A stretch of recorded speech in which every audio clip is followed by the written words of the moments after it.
Welcome to the Risk4Ever channel, guys. The channel which shares the most relevant tips and tricks on how to win at Risk, and improve your rank in no time. Subscribe to the channel and you won't even see how fast you will become so much better at Risk. Push that notification bell to see new videos first. This is your host Champion Ever. This is another 4-player fixed card capital conquest game which is being played on the Grip of the North map. Settings: Alliances on, balance blitz dice rolls in 60 seconds per turn. In the beginning of the game, all of the players select one of their territories to be their capital. The capital territories differs from a simple territories to that they have an increased defending bonus, so it's not so easy to take them down. Also, to be easily identified, capital territories have this icon on themselves. Each capital gives you 2 extra troops per turn each, so you don't want to lose them. And not also because of that, but because the main goal of the capital conquest is to conquer all of the capitals. The first player to do so wins the whole game.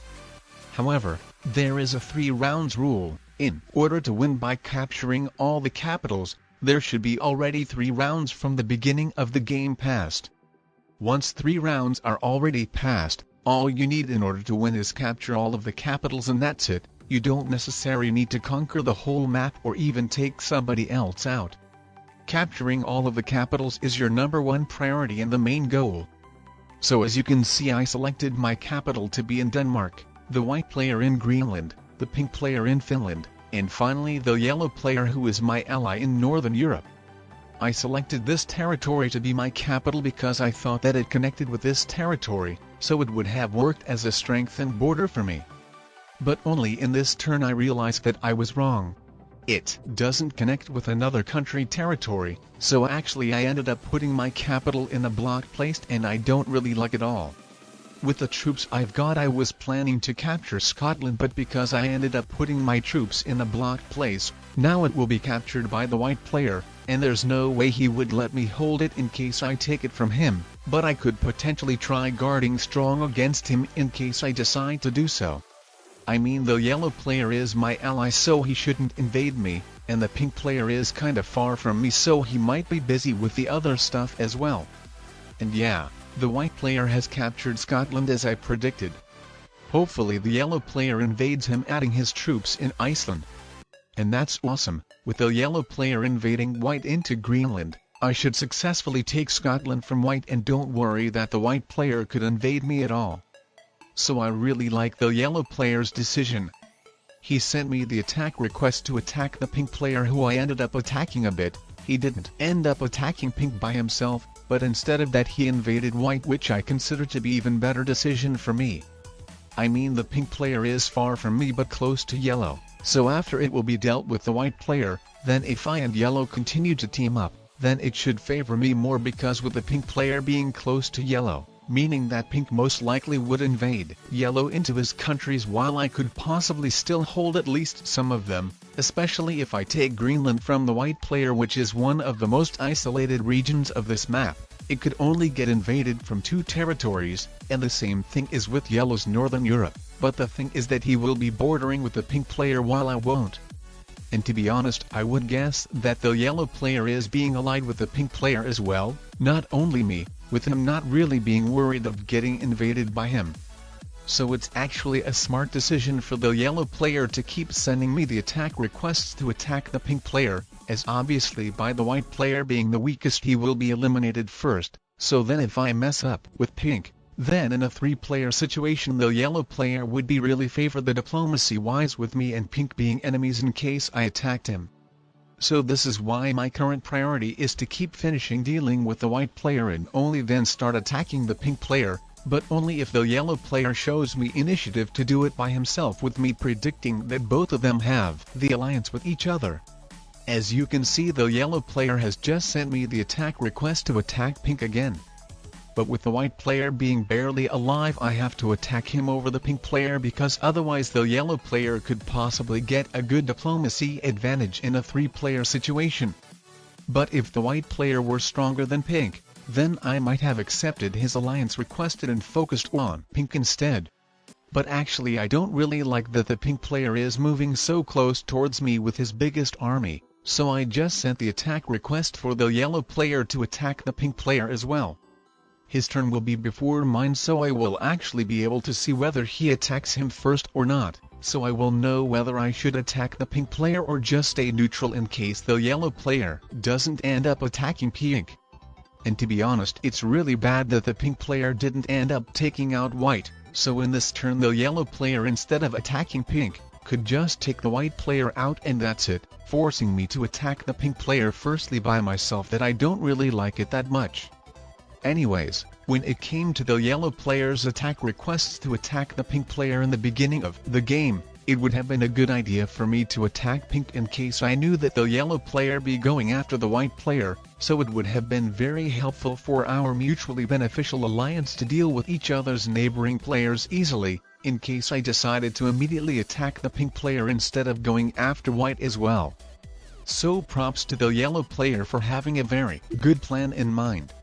Anyways, instead of staying neutral, which probably would have been the best decision, I decided to attack a bunch of territories of the pink player, in regards to keep having a very strong alliance with the yellow player, so he would possibly take it too seriously giving me away the game, as judging by the stats I see that he is a low-ranked player. All of my opponents should be low-ranked in this game. But yeah, having in mind that the pink player is a low-ranked player too, I probably shouldn't have targeted him like that without the yellow player attacking him yet. A really big problem was that the pink player's turn is immediately after mine, so the pink player obviously attacked me since the yellow player hasn't made anything yet, which would highly annoy him. So in this case I could say that not a low-ranked player took my alliance too seriously, but that I took low-ranked player's alliance too seriously. The yellow player played like a grandmaster and I played like a beginner. The yellow player was quite stronger than me, so I shouldn't have attacked the pink player at all. And also it should have been obvious that with me targeting pink, the pink player would obviously attack me over yellow, decreasing my chances to win even more. Thankfully though, the yellow player still went all in on crushing the pink player without touching me, so maybe everything hasn't been lost yet. The pink player has offered me the alliance request, and if he actually helps me out attacking yellow, then everything might be good once again. Obviously it would have been dumb to let the yellow player hold all of that stuff again, as then he would have just simply won the game. However, I wanted that the pink player would invade the yellow player as well, so this is why I ended up not invading at least one more region of the yellow player. I want that the yellow player would be annoyed of the pink player as well, but not only with me alone in case pink stayed neutral. And oh wow, the pink player has really surpassed my expectations. I thought that he will go all the way around capturing the territories made of ones, but actually he crushed the whole yellow player's army, so that was really awesome for me. Not only he helped me out dealing with the yellow player, but he ended up highly weakening himself as well. Anyways, now it's a mistake for the yellow player to try regaining the capital from the pink player. I'm much more stronger than him, so the yellow player should really target me over him. Probably it would have been the best for the yellow player to consider invading me through Norway, attacking me into Scotland, going to Iceland, and then invading me into Greenland as well. But alright, the yellow player didn't end up blitzing the pink player's capital, so it's good for him and pink. Anyways, I wasn't really sure what would have been the best for me to do for myself, so I just ended up strengthening my positions and then just capturing some of the territories of the yellow player to increase my territorial troop bonus, and also that the pink player would see that I'm attacking the yellow player as well, that he wouldn't think that I possibly want to become more or less neutral for now. And oh wow, the pink player is insane. I really like this attack towards the yellow player because the game might have just been given away to me. And yeah, he's just really over-destroyed himself, taking the alliance with me way too seriously. He should have either attacked me or just stayed neutral. However, they might still have some chances to make a comeback in case the yellow player ends up attacking me. But alright, it seems the yellow player is going after pink. With the pink player self-destructing himself so much, I think the yellow player doesn't have any hopes to win this game anymore. So poor, very poor player called yellow. I assume he would have won if he had stuck being in the right alliance. I mean the alliance with pink, or just making the alliance with him if he actually hadn't had one. The next turn after the white player was eliminated, I think he should have attacked me instead of the pink player, so with the pink player attacking me also and taking the alliance with him very seriously, the yellow player might have won very easily with him being stronger. Anyways, let's check what rank my opponents were. Alright, the white and yellow players were both beginners and the pink player was a novice.